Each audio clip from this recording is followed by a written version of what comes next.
maalinkuu soo koray loo codeeyay oo doorashadii uu ku guuleystay ilaa maanta shidaal uu qodooyaa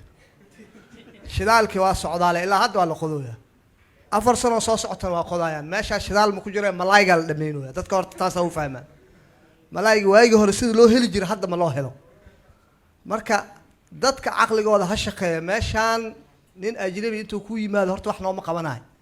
xasanna markii dadka qayliyaan emotional inay yihiin oo og yahay wuxuu leeyahay war shidaalkiya soo dhaweey fariista waa dagaayeen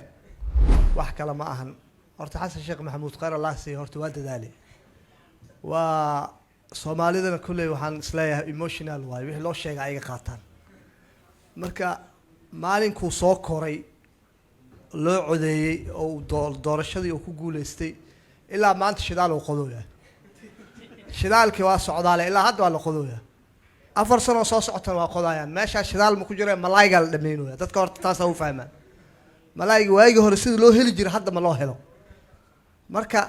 dadka aqligooda ha shaqeeya meeshaan nin ajnabi intuu ku yimaado horta wax nooma qabanaay xasanna markii dadka qayliyaan emotional inay yihiin oo og yahay wuxuu leeyahay war shidaalkiya soo dhaweey fariista waa dagaayeen marka anaga halahan kadib xasan waxa waaye in lagu sii daawado ma aha waqtigiisii waa dhamaaday waxaan rajeynaa asigoo nabad qabo ummadana ay nabad qabto wuxuu ka dhargi karo waa ka dhargi anagana waxaan ku gaajoon karnaa waa ku gaajoone